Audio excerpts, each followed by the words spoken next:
Okay, I'm live. Took me a few seconds longer. I had to cut the collar on the shirt. It's a new shirt and it shrank about 2.5 sizes the first time I washed it. And the collar was just a bit too damn tight on it. So I had to cut a piece out of it so I could actually breathe and it wouldn't irritate the hell out of me.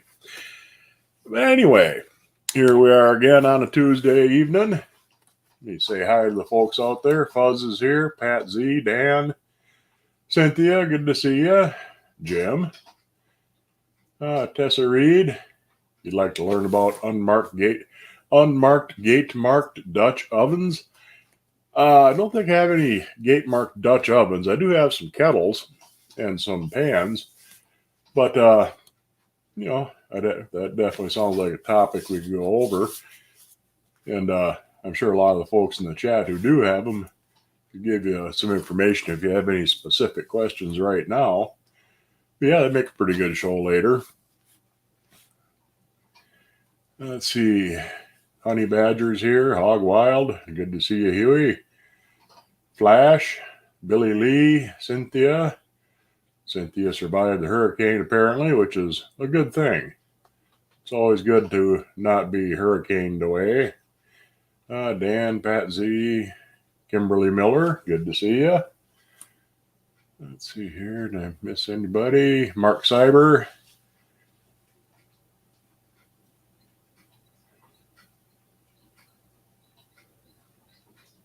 Had a run in earlier about party politics, brought some of it over. Yeah, it's best to avoid that sort of thing. I'm pretty politically agnostic anyway. I ain't terribly impressed with any of them, so I don't get too wild about politics in general. Doesn't matter who it is, they're going to screw you one way or another. Flash. I think I said hi to Flash. Corey Clark, Rick Green. Scrolling back.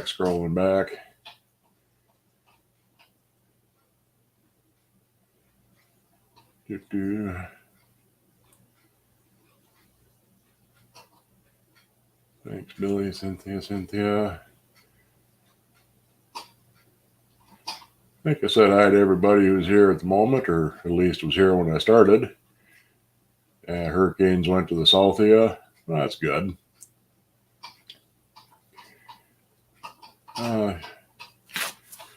Sometimes we have unmarked bottoms with just numbers or 5 quart.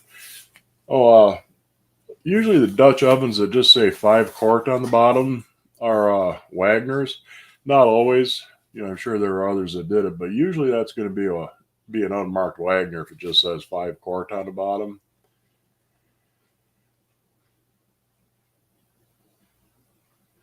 And back to the start. Let me go back to where we are now. And I think we're about here. I spent the day cleaning and seasoning 2 big Dutch ovens, number 8 Wagner and a 10 BSR. Finished cleaning number 7 Iron Mountain Dutch oven and a Red Mountain Series wrong griddle. Yeah, you get a bunch done. David Dykes, nice to see you. Kettles and pans are fun too. Yeah, the thing with gate mark, like I said, the Marietta ones, there's 2 or 3 different brands on the Marietta PA gate mark skillets, and there's kettles and other things too. Like I say, I'm not sure if it's one foundry that did it for different contracts for different sellers, or if it's actually different foundries in Marietta, PA. The lettering is all pretty similar on them, pretty similar designs. So I kind of lean toward it being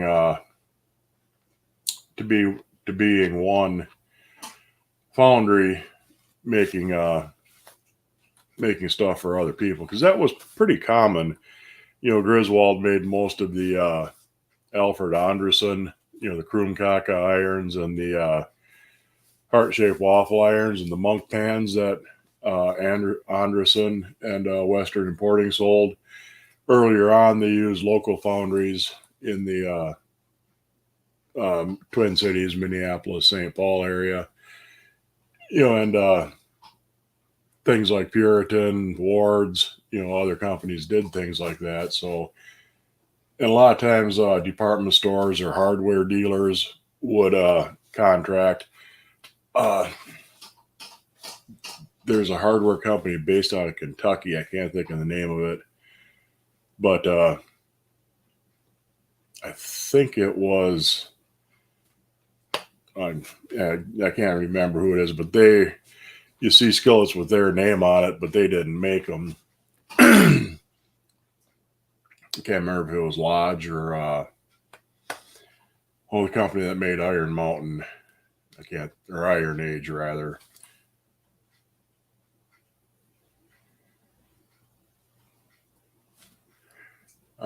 Anyone with cast iron books, have you ever seen a 2-burner Griswold hot plate? Can't find it in either of your books. I don't remember seeing one. I know they made 3 burners, and I think they made a 4-burner even. So more than likely, I'm sure they did make it 2, but I haven't seen it, listed in any catalogs or seen one for sale, for that matter. So I have a Wagner bottom and an inside enamel Grizz lid. More than likely, like I said, the ones that say just 5 cork on the bottom are usually Wagner's.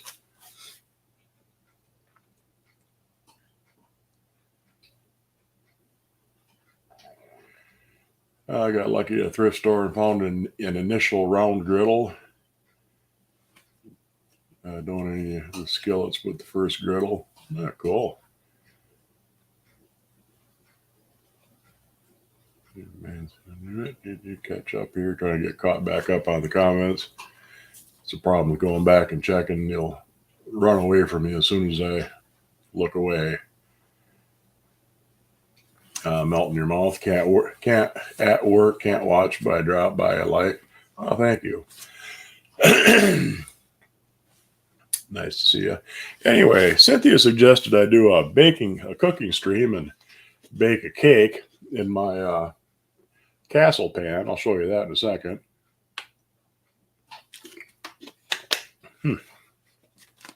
Frog in my throat for some reason. In my castle pan, I'll show you that in a second. But I decided not to. What I did instead was I already baked a cake. I got it right here. And I baked that in my in my skeleton pan. So I got me a skeleton cake. The detail come out pretty good. It filled the pan really nice. You can see there's some you can see the fine detail there in his face. But you can also see I don't want to tip it up too high, and that's a shiny plate. But you can see it bubbled around there, so kind of lost the detail at the same time. So I don't know how you would prevent that bubbling. I banged it down good and got the got the bubbles out of the batter as best I could. But I'm sure as it baked, it's gonna get a little hotter on the bottom. You're gonna get little steam bubbles in there. But I thought I would kind of mess around with this while I was set them aside for the moment while I was doing the stream. Maybe do a little bit of decorating on it. I got some white icing and I got some tips for the tube. But these things are getting to be kind of a rabbit hole for me too. This is made by Wilton. Let me see which way. There you go. That's a Wilton. It says RIP on either little tab there. These are all about 10 cup capacity. All the ones I've seen, they're all about a 10 cup capacity. And if you make a box cake mix, 1 box isn't quite enough. I think it's 1 box, probably 6 or 7 cups by the time you're done. And it won't quite fill it, and it won't quite rise enough to where you can just level off flat on the back. That actually came up by the time I trimmed it off, probably about halfway between these two, the first and the second one, close to the second one, but it didn't really fill the mold. So if you get some of these different cake molds, 1 box, if you're using a box cake mix, isn't going to be quite enough. You're going to want to use about 1.5 boxes. There's a couple of them, like This one here, this is a castle cake mold. That's a Nordic ware. This one's kind of cool because you can mix up 2 boxes and you put this on a cookie sheet. You mix up 2 boxes, it'll fill it right to the top with batter, and of course it's going to rise. But as it rises, it'll run down that hole in the middle, and it'll fill this inner part. It'll fill that up, and that'll bake. And when you take it out of the oven, you'll have a little kind of bonus pyramid inside of there, and it's kind of a neat little thing. But most of them, if it overflows, it'll just overflow and run around your oven. But this is a Nordic ware. That's a bunt, an actual bunt, because bunt is a trademark in Nordic ware. If it isn't made by Nordic ware, you can't actually call it a bunt cake pan. Anything not made by Nordic ware is a tube cake pan. It's kind of like Kleenex and Band-Aids and that sort of thing. But anyway, that's the Castle cake pan. Let me see here. Got a whole pile of these.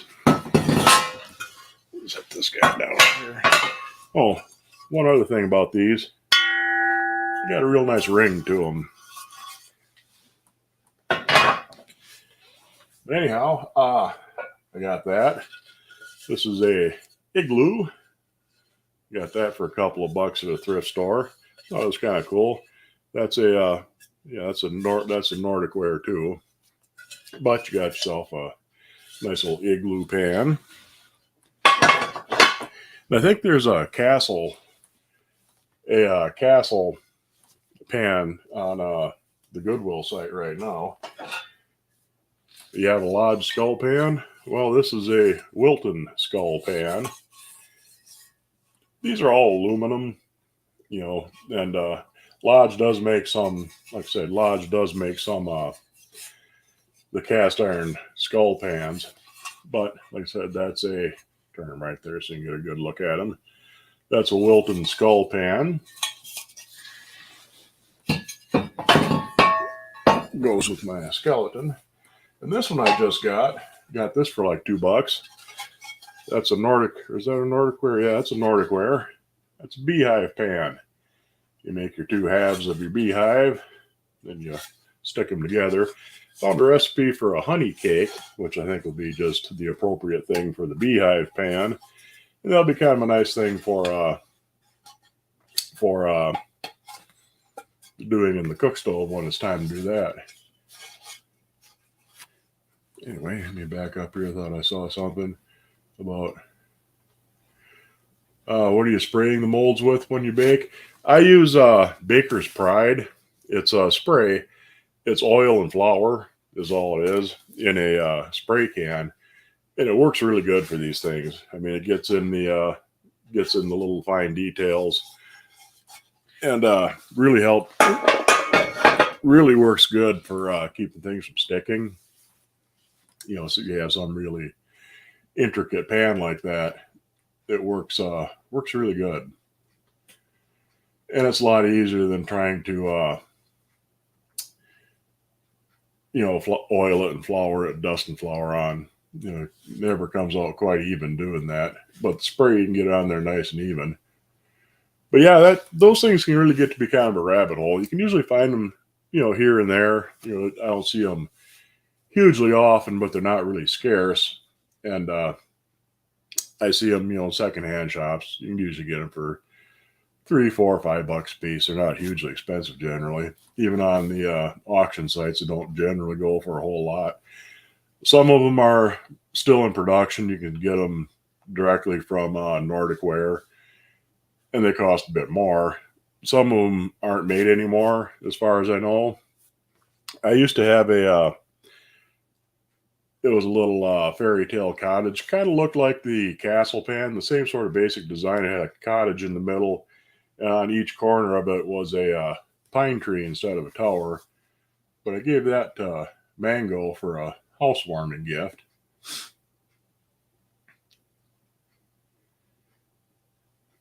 Anyway, let me back up quick.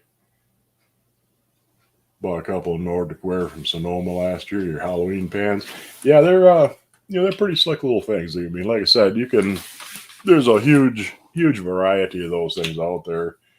And it can very easily get to be another rabbit hole you find yourself going down. So you got to be kind of careful with them.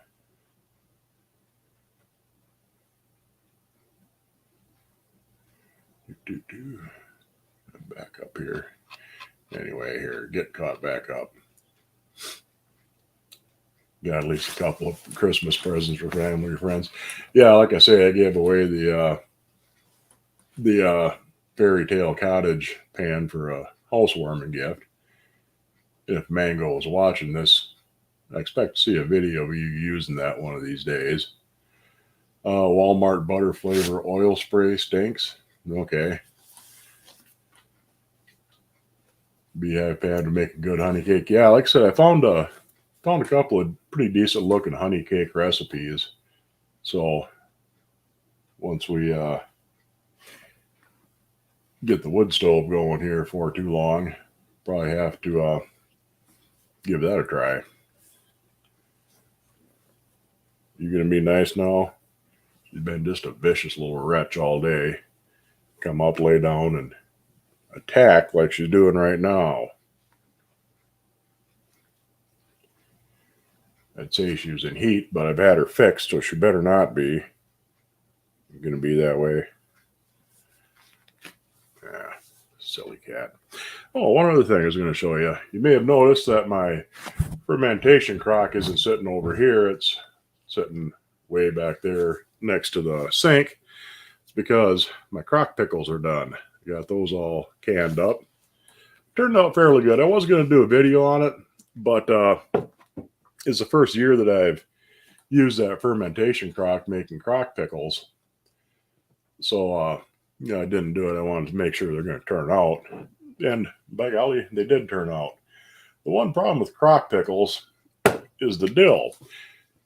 They sit and ferment for 6 weeks, and when the cucumbers and the dill are in season, it's no problem when you start off.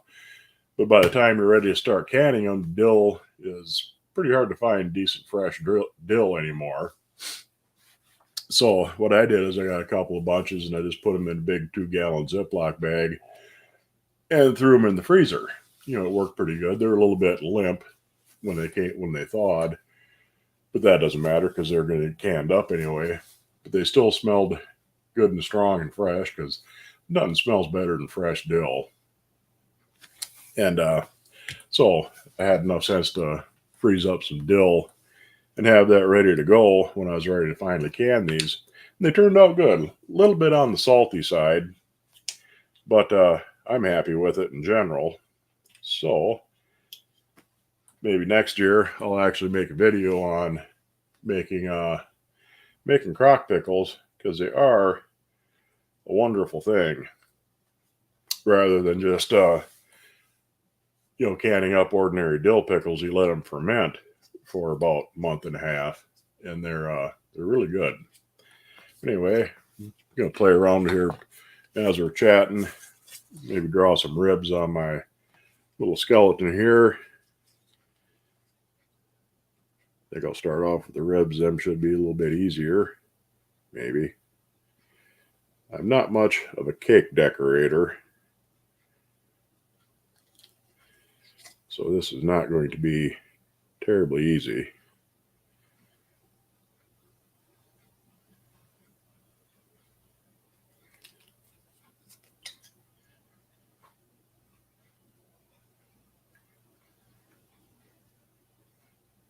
A little dead air while I draw ribs on my skeleton.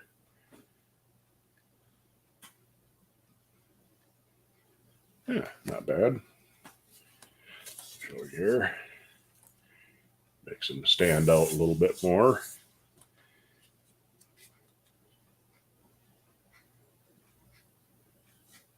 Outline of his fingers. Oops. That's between his fingers.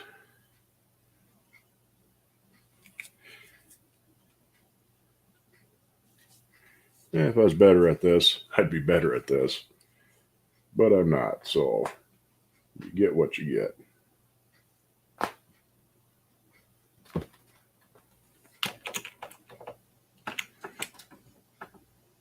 Could probably use a wider tip here on the bigger bones. I'll switch over here in a second. Yeah. Use that one.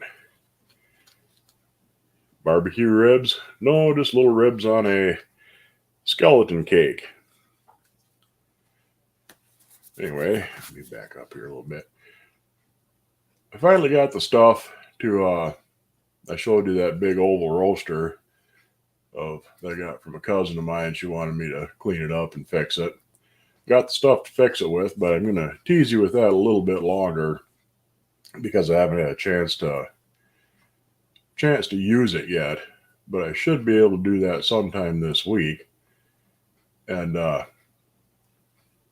by next week, I should be able to show you the results. And really looking forward to trying this out. It should be quite the deal. What years did Piqua make cast iron griddles? Piqua, generally the stuff, most people say they were from 1916 to 1935 or so. And 1916 is the first year that Favorite Stove put out a catalog with hollowware, which is, cookware, pans, and things like that. But they did make some stuff before that was Piquaware branded, but it wasn't in their catalogs.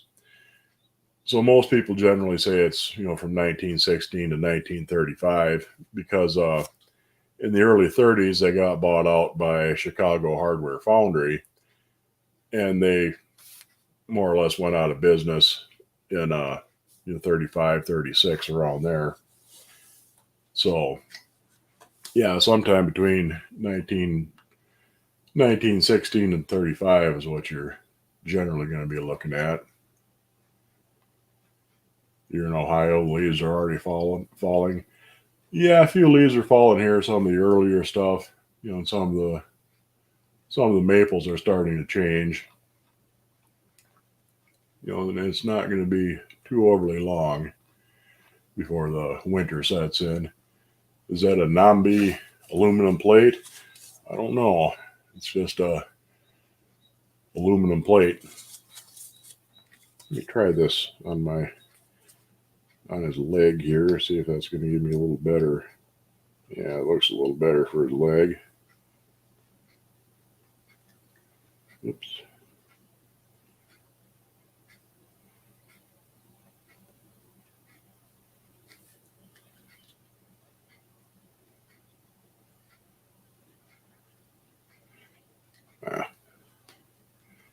I'll give him one more arm bone.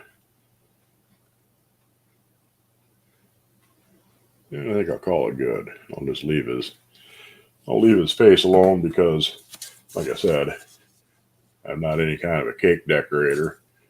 Did bring his ribs out nice though. And if I was any good at this or had a little palette knife so you get in there and carefully craft your frosting. Slide them up a little bit. There we go. Try and get it at an angle where you can see it, but not get too much glare off that silly plate. It's just long enough that it doesn't fit on my other platter, so I had to use that big shiny plate. There we go. Anyway, enough playing around with that. But they are pretty cool. Went to Walmart after work and they already have Christmas trees and crap already. Yeah, any merchant that puts out Christmas stuff before Halloween should be taken out in front of his store and flogged severely with tinsel. Or worse.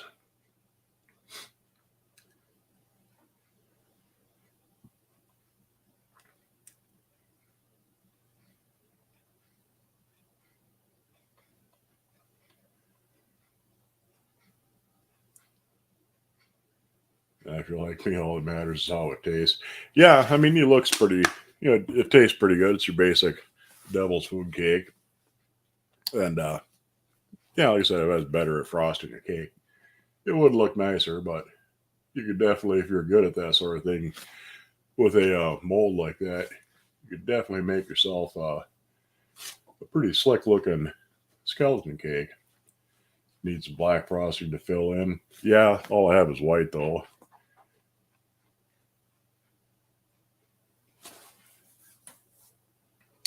I picked up your 666 Colonial Griswold breakfast skillet, 2 number 8 small logos, and a very nice mag. Cool. I've been kind of saving up some Magnolite things on the Goodwill site. The prices have come down pretty fairly on a lot of it. There's still a few. If you have really nice, the biggest couple of sizes of roaster, of a oval roaster, if they're really nice and bright and shiny, they still go pretty high. But most of the roasters, they got a little bit of scuffing and wear on them, and a lot of the pans and skillets have really come down quite a bit, which is good if you're looking to buy some. I'm not sure why the prices took off on them like that. Maybe they got featured on some big YouTube channel or some some TV show. It's hard to say. Magnolite 69 roaster, 21 now. Yeah, the number 9, the biggest ones. I think there's one going for around 200 now, but for quite a while they're going like 250, $300 for the biggest ones, and pretty much 200 for anything else. And a lot of the saucepans, even with a lid, were going for $50 a piece.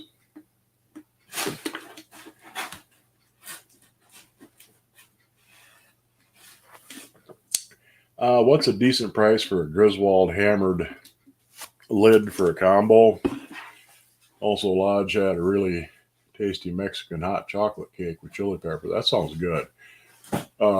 Chili or chocolate and hot pepper go together really well. For the hammered lid for the combo, not really sure. Usually the set, the pair of them, you can get for anywhere from 150 to 200, usually closer to 200. So a lid by itself, I would guess half that. A lot of times lids by themselves will go for, for just ordinary lids, will go for 75 to $80 a piece. So something like that, I would guess around 100, 125 just for the lid. How good of a price that would be, I can't really say, but if you get it for less than that, you're definitely going to be doing good. Might be worth more than that on its own, but I wouldn't really think so. Because like I say, usually it's around, a little bit under 200 usually is what I see the sets selling for.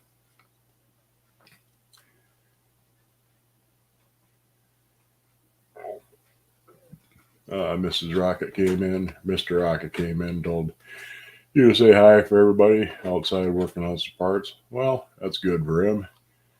Get some stuff done. I'm going to have some time off here in the next few weeks, try and get everything squared away for winter, because it's always a big push this time of year to get all the wood put up and all the millions of things that need to be done, and you never do quite get them all done. As long as you can get the best one. You picked up a Wagner square pan with 4 even squares in the pan. I'm told it. Oh, you got cut off there. Yeah, I think I've seen them. What the hell did they call them? Is for eggs. There's a name on the back of it. I can't think of offhand, but it's, the four subdivided ones. I've seen pictures of them, but I've never come across one in real life. Usually go for pretty good money too, because they're not real common.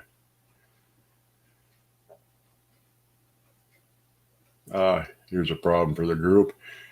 Bought a Griswold Plat pan. Some previous owner spray painted it. Didn't think it would be an issue, but I just can't seem to find a product that'll clean it. You can use a citrus-based paint stripper. Usually lye will take it off too.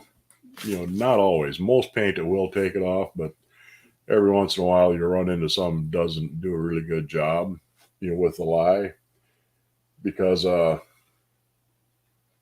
it just doesn't, and it'll ruin your lye bath. You have to throw it out when you're done. Yeah, lye in its own bucket. But if that doesn't work, a citrus based paint stripper will take it off. If you use a citrus base, it's a lot less toxic than the regular paint strippers are.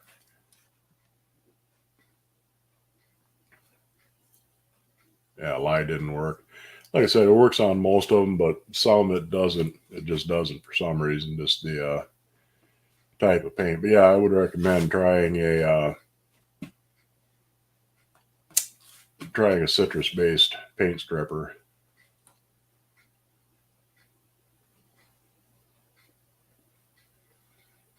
Can't beat your Friday night special made square Wagner personalized and autographed. Yeah, if all goes well with trying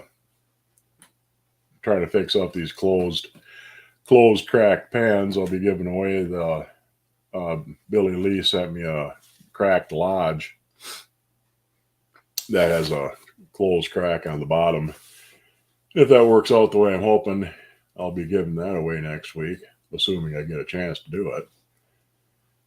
Sandblasting, it would take the paint off, but you really shouldn't sandblast cast iron as a general rule, because you can end up blasting away logos and lettering really easy. Even if you don't remove it entirely, you probably won't, but it'll smooth out the edges and make it look blurry and mushy, and it'll roughen up your cooking surface. So you generally don't want to. Tried a couple of types of spray strippers, no go. Huh.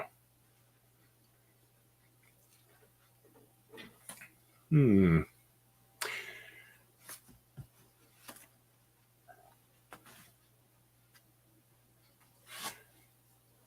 Yeah, I don't. If the strippers doesn't work, you might have to resort to something drastic. You might try a torch. You don't want to really heat the metal too much, but just take a propane torch and do it enough to blister the paint. Keep it moving. Don't overheat one spot, and see if you can blister. Do it outside because you're gonna get a lot of fumes out of it. But you could try blistering it first with a torch if it's that drastically stubborn, and then try the lye and the strippers again after you've blistered it up some.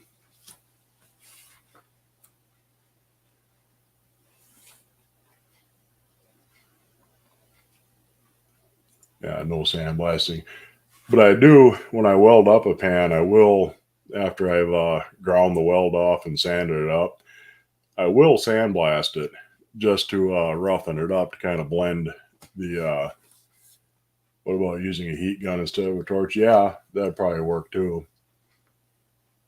I've never owned a heat gun, so heat guns never come to mind, but that probably would work better than a torch would. Less likely to catch the paint on fire, at least.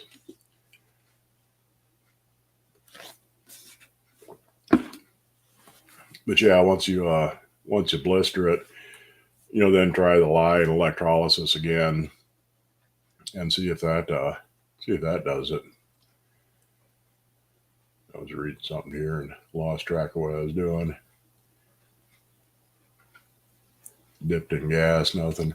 Yeah, gas usually doesn't do much for paint once it's cured out good.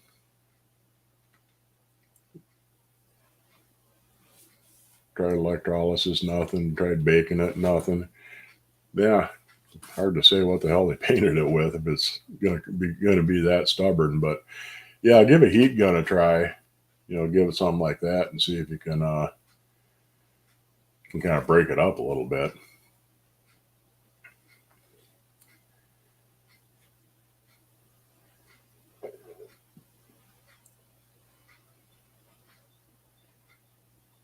They also call those 4-cavity pans a square egg.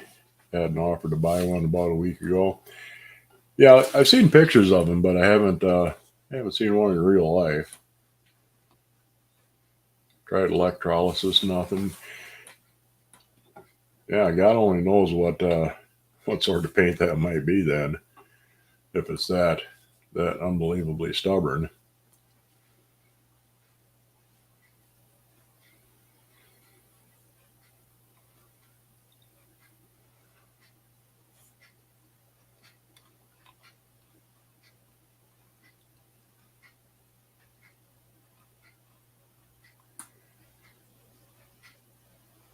Anyway, let's see. There's something else I was going to mention. Powder coating. Yeah, it almost sounds like, but I don't know why anybody would powder coat the pan. I mean, I can see spray painting it, try and make it look pretty, just to sell it off or hang it on your wall. But yeah, powder coating's going a bit far. Yeah, what the hell was I gonna? Something else I was gonna mention. Showed you all those pans. Oh well, it always comes to that. There's more things I was gonna say, but I never remember to do it. Over here, over there, do. No. Huh. Anyway, what else would take paint off? Like I say, heat would be my next thing to try. And if that seems to loosen it up good, maybe then you can go back and redo it. Maybe it's coated like some John Wright pans. I wouldn't think so. I mean, a Griswold Plet pan should have been made before they started doing doing the coating type thing.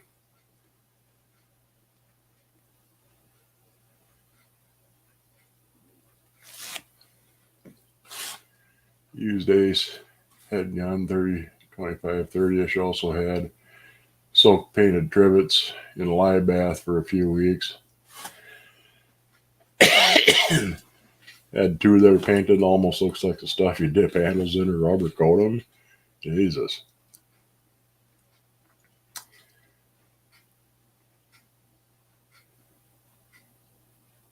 I've had a couple of kettles that were painted, but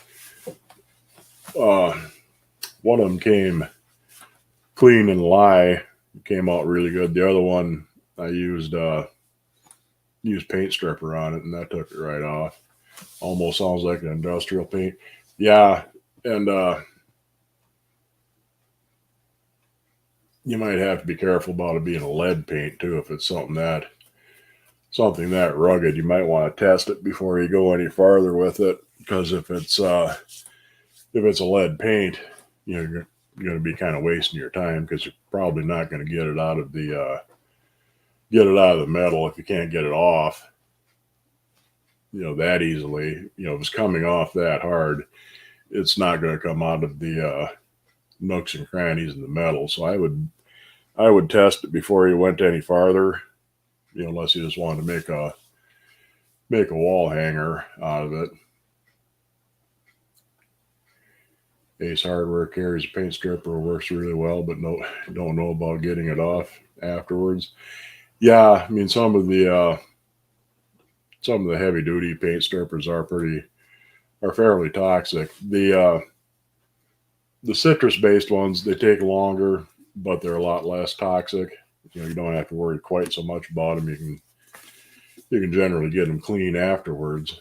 It sounds like car paint to be that tough.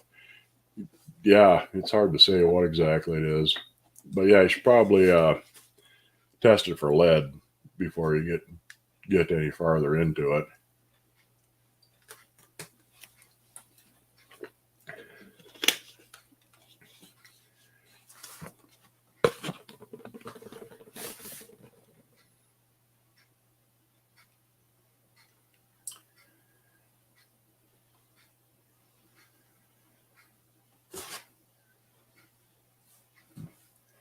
Number 8 Puritan Dutch oven lid. No, I don't have any of those either. I don't have any Puritan Dutch ovens. I have a favorite made Puritan skillet because both Griswold and favorite made Puritan for Sears.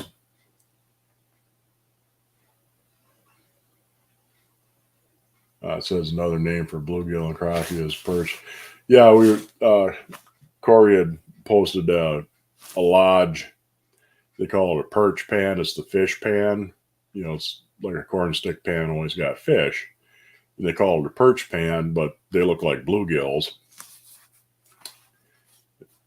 And Google says another name for bluegill and crappie is perch or speckled perch.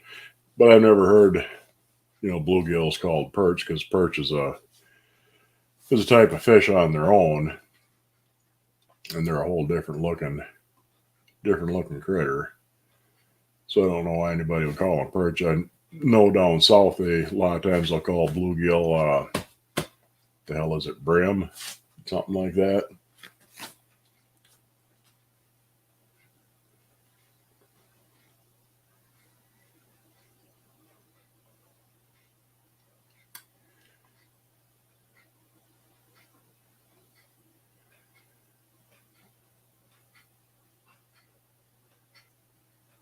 I said a couple of swear words about this. Yeah, it can be frustrating sometimes. Stuff just won't come off.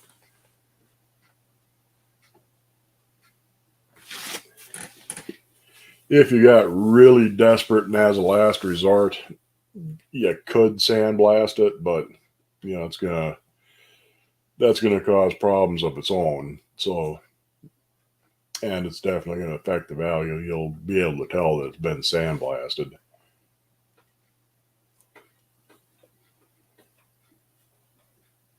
And take the Griswold, drill some holes, repaint it, and make it a clock. Yeah, you might end up coming to that. You love the cast iron collection. How many have gate marks? I think I have three or four gate marked skillets, and some kettles that are gate marked. But I don't really have a whole lot of gate marked stuff.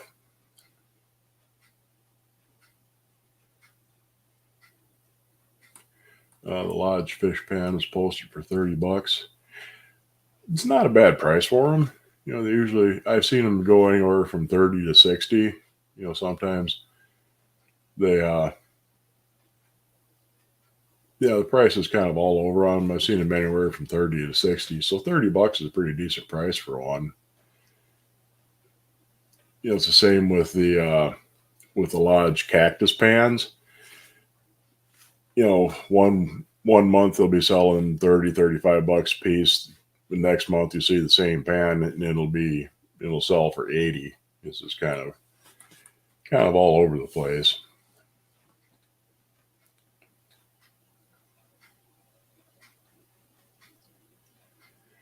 Crazy for a recast. Wait right here.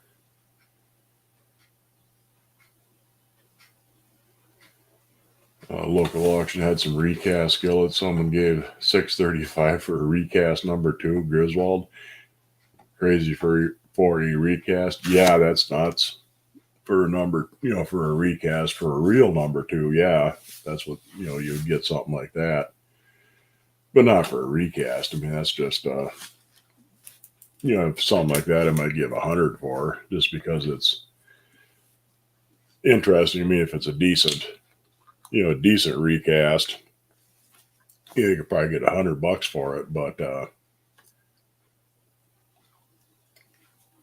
there's no way in hell I'd spend that much for one that wasn't genuine.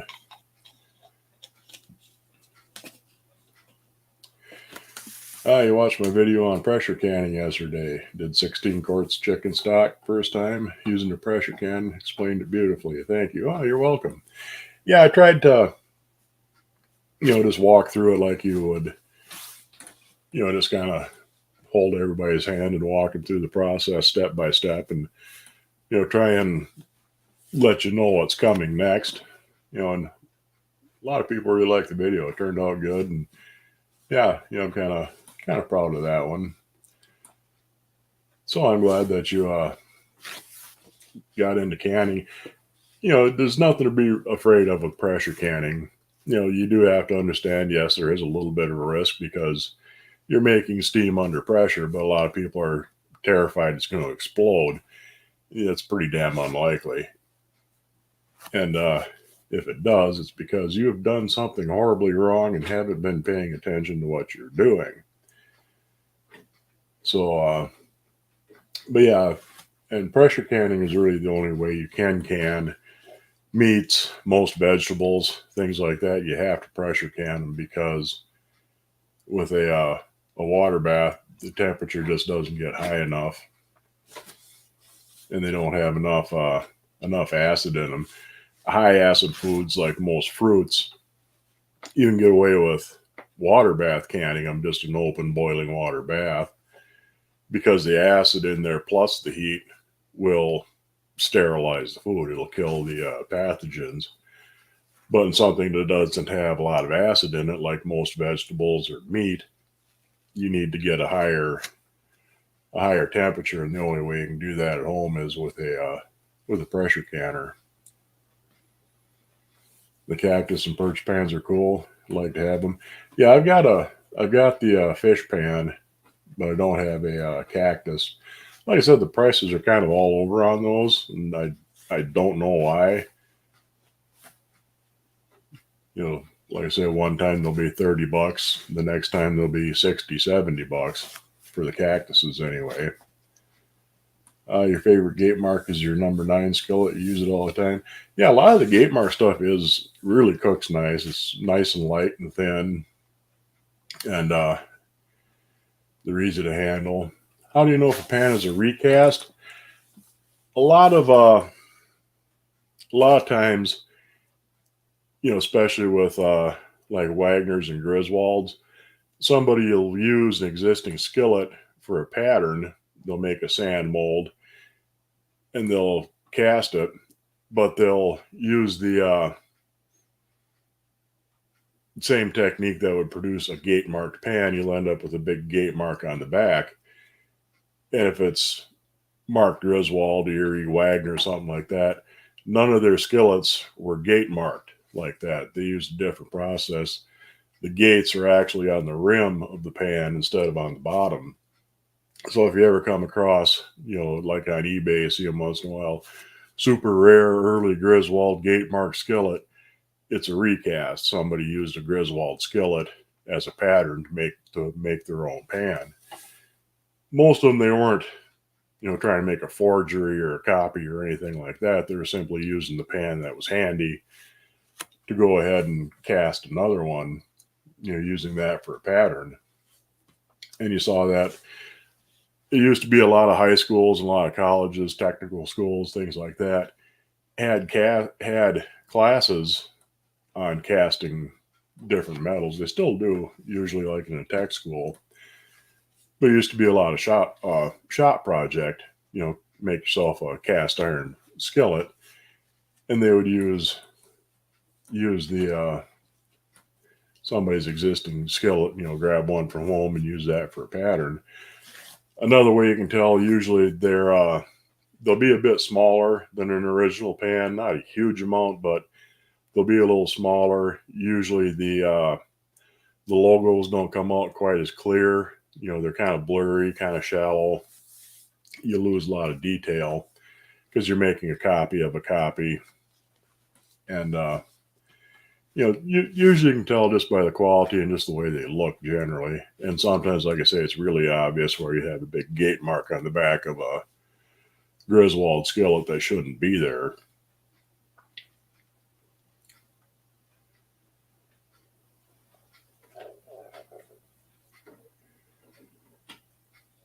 If only gate mark pan could talk, the stories they could tell. Yeah, they pretty much, most manufacturers got away from the bottom gate marks, by about 1890 or so.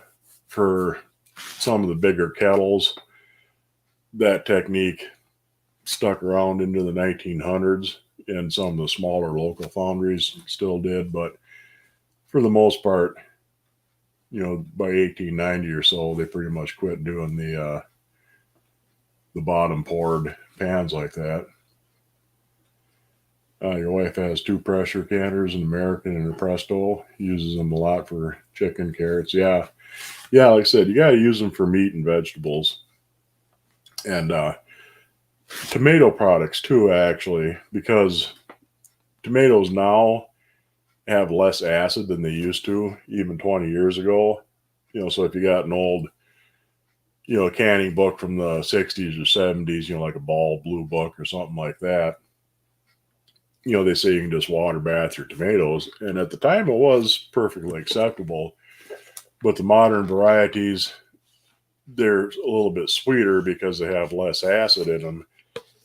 And most of your homegrown tomatoes now, unless it's a real old heirloom variety, most of them are really borderline as far as the acid content goes to be safe for water bath canning. So you're safest to pressure can your tomato products. What's the big deal about a gate mark? They're old skillets. Like I said, they're usually before 1890. They're usually really light, really thin. They cook nice, and they're just generally really nice pans to have.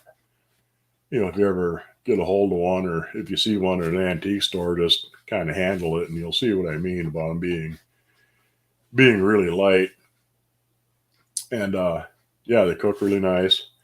And there's a lot of demand for them now. And some of them had kind of a floral pattern on the handle. They call them tulip handle ones. And those are really popular. A lot of demand for them. So when you come across them, they go for pretty good money. But yeah, they're older. I mean, they're well over a century. Getting on to a century and a half nowadays for a lot of them.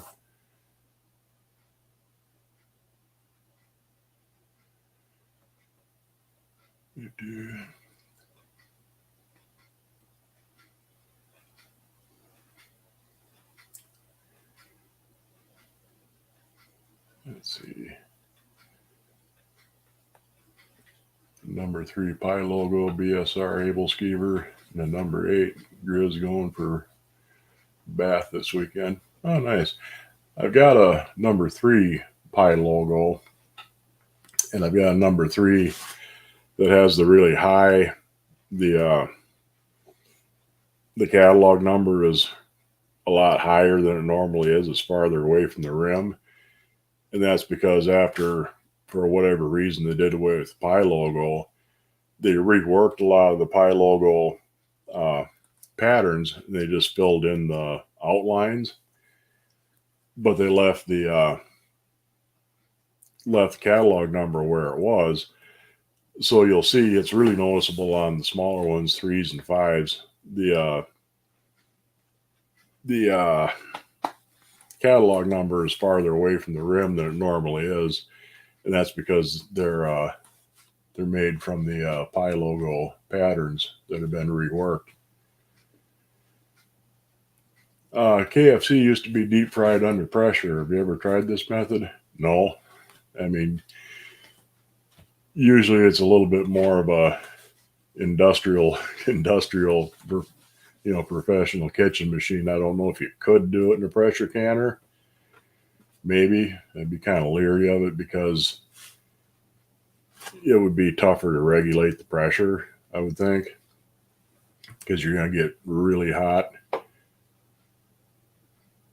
with the oil, and you're not going to be able to check your temperature either because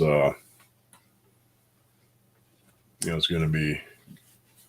Yeah, I don't think I would want to try it with a pressure canner.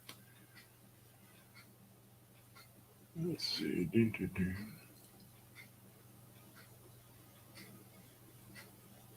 But I know a lot of the fried chicken places, deli chicken, things like that, are deep fried under pressure. But yeah, like I say, I I just don't see how you could control things with a regular pressure cooker. What was the purpose of the gate mark? The gate mark was the opening in the mold where they poured the iron in, because you have to have a way to get your iron in, your molten iron, into the sand mold. For most cast iron, it's sand cast. You make a pattern, in the shape of whatever it is you want to cast, and you pack sand around it. And if you do it right, you can make the mold in two halves. Pack this down, then you flip it over and you make another side, and you set those two together. And the gate mark, the bottom pans one, there's basically they called it a gate, and it was just a opening in the sand where you'd pour the molten iron into the mold. After about 1890s, rather than pouring it through a gate, because the gate, as the iron went in, the air was getting forced out through the same opening, and you could really only pour one thing at a time. Later on, after about 1890 or so, they started pouring it so the gate was on the edge of the pan. If you look at most skillets, you'll see there's a spot where they ground the rim of the pan next to the handle, and usually there's another spot on the other side. That's because by pouring it on the edge, you could string together several cavities in the mold, and you would just pour the iron in one spot in the middle, and it would flow through channels in the sand into the mold cavities, and you could pour 8, 10, however many pans you could link together in your mold box. So the gate mark was just the opening in the mold where the iron was poured in, and when the iron would cool and set, there would be a piece of iron right there, and they would just snap that off. And they still do the same thing with the other ones, and then they usually just grind it down a little bit. But if you look at a modern skillet, you'll see on the edges of the rim a couple of spots where it's been ground off. And the other advantage, besides linking together a bunch of them, it'll set flat on a stove. It used to be a pan just sitting in the fire. It didn't matter if the bottom wasn't entirely flat. You could just leave a ridge on the bottom where the gate mark was. Well, sitting on a cast iron cook stove like that, it was tippy and rocky, and it was kind of a pain. But yeah, the gate mark is just a scar from where they poured the iron into the mold. Is that called broasting? Yeah, that's one of the things they called, the pressure frying chicken. Broasted, pressure fried. There's a couple, 3 other names for it.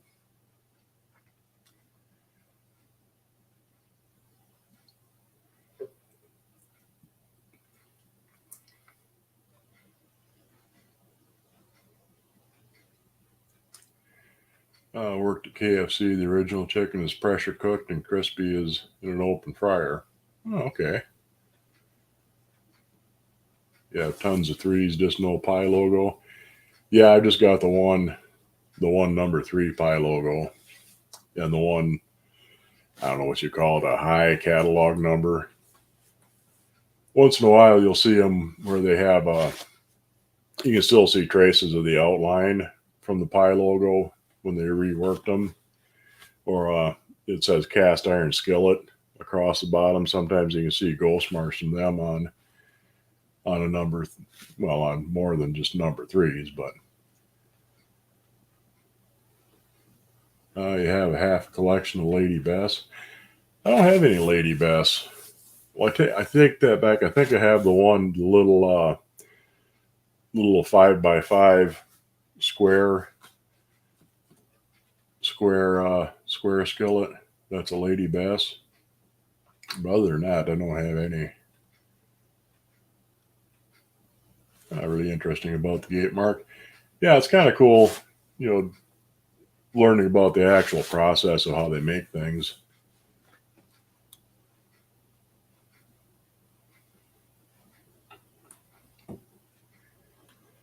lady holding a BSR square for Thursday. Not sick, already got to.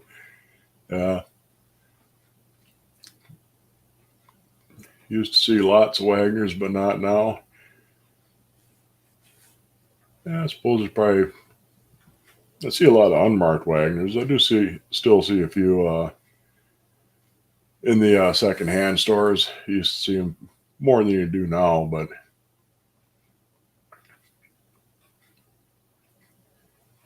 let's see, I think I'm just about caught up. We're at an hour already. You know what that means? It's almost time to go. But hopefully I'll get finished up with the stuff I got to fix, and I'll show you that to you next week. I got the waffle iron all cleaned up and reseasoned for my cousin, and I got the base sitting over there. And like I said, I'm working on I got to weld the lid for the Dutch oven. The Dutch oven's in the electrolysis tank. I got the big old roaster all cleaned up, and I got to fix the bottom of that. So once I get everything cleaned up and repaired, then I can sit down and do some seasoning, because it's going to be an oven full. I have to make a couple of batches, because that big roaster, I can do the roaster and the lid at the same time, but that'll be about all I can get in the oven. Nebraska's very conservative. You can tell with the cast iron, it's mostly unmarked, frugal people. Yeah, I suppose get it cheaper in the down at Woolworths or out of the Montgomery Ward catalog, the unmarked, cheapest you can find.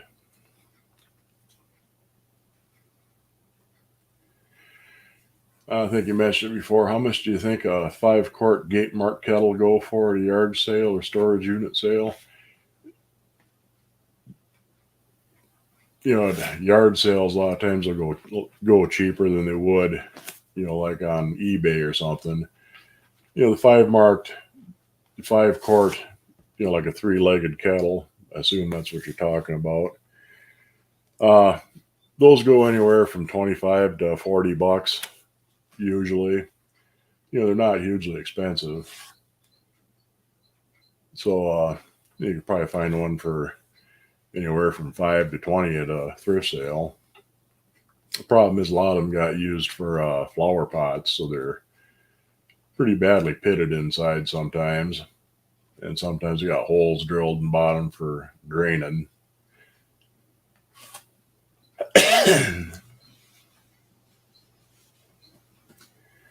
YouTube channel Glenn and Friends Cooking Show did videos making KFC using a home pressure fryer. I suppose I got them, but yeah, like I said, I wouldn't want to try it in a pressure can or something like that. I think I've heard of Glenn and Friends.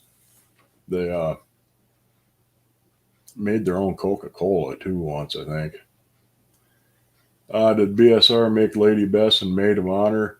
They made Lady Bess. Maid of Honor, I think, was Lodge. Made that for Sears. Anyhow, let me catch up to the last of the comments here, hopefully, and then we'll wrap this up.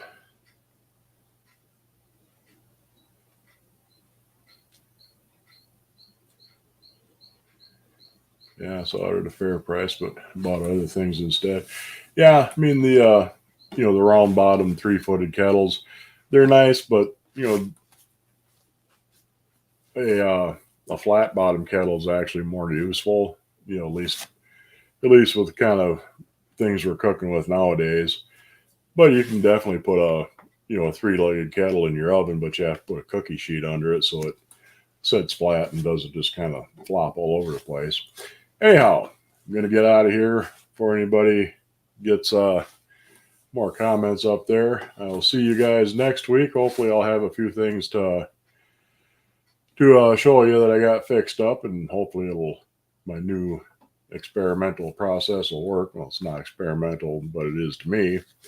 Hopefully I'll have that figured out and things working out good, and I'll see you guys next week, and hope you enjoyed the show. Night.